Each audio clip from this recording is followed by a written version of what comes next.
ஒவ்வொரு திறமையும் படிப்படியாக முன்னேறும்போது இதோட ஸ்டேஜ் வந்து மாறிக்கிட்டே இருக்கும். அதே மாதிரி நீங்கள் உடற்பயிற்சி பண்ணும்போது, கம்பு விளாடும்போது ஃபஸ்ட்டு பெரம்பு விளாடுவோம், கால் பயிற்சி, கைப்பயிற்சி, அப்புறம் தரப்பயிற்சி விளாடுவோம். அப்புறம் வார்மப்லாம் செஞ்சு கால் வரிசை போட்டு விளையாடும்போது அப்புறம் கம்பு எடுத்து விளையாடுவோம். கம்பில் முதல்ல பெரம்பு வச்சு விளையாடுவோம். இப்படி விளையாடும்போது அடுத்தது நம்ம காட்டு கம்பு வச்சு விளையாடுவோம். அந்த காட்டு கம்பு தான் நமக்கான பயிற்சி. இது இன்னும் வெயிட்டு கட்டி விளையாடும்போது உலக்கையை வச்சு விளையாடலாம். நம்ம ஸ்ட்ரென்த்துக்கு தகுந்த மாதிரி கம்பை வந்து மாற்றிக்கிட்டே இருக்கணும், ஒரே மாதிரி விளையாடக்கூடாது. அதனால தான் இந்த கம்பெல்லாம் நான் எடுத்திருக்கேன். எல்லாமே காட்டு கம்பு, அது வெயிட்டான கம்பு. அதே மாதிரி நீங்களும் சொந்தமாக தயாரித்த கம்பை வச்சு விளையாண்டு பாருங்கள், அப்போ தான் நல்லது. இந்த கம்பையே வெயிட்டான கம்பு அடித்து விளையாடும்போது கட்டி விளையாடும்போது கட்டுக்கு நிற்கும். அதே மாதிரி நீங்கள் விளையாடுங்க. எல்லாமே ஆரோக்கியம் தான், ஆரோக்கியத்துக்காக விளையாண்டு.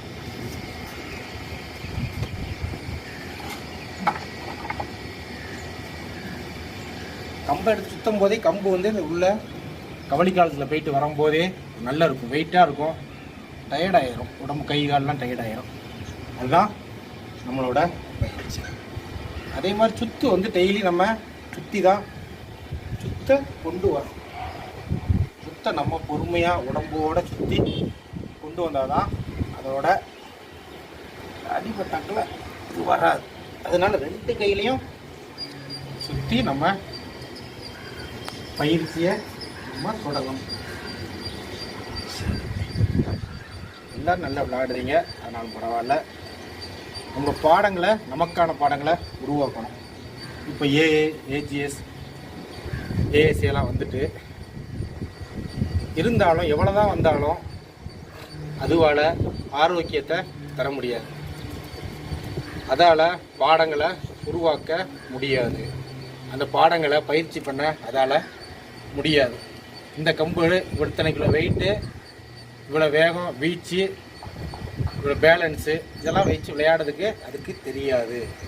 எவ்வளோ தான் நம்ம டெக்னாலஜி வளர்ந்தாலும் நம்ம அந்த பயிற்சியை நம்ம தரையில் உருண்டு திரண்டு வேண்டாம்.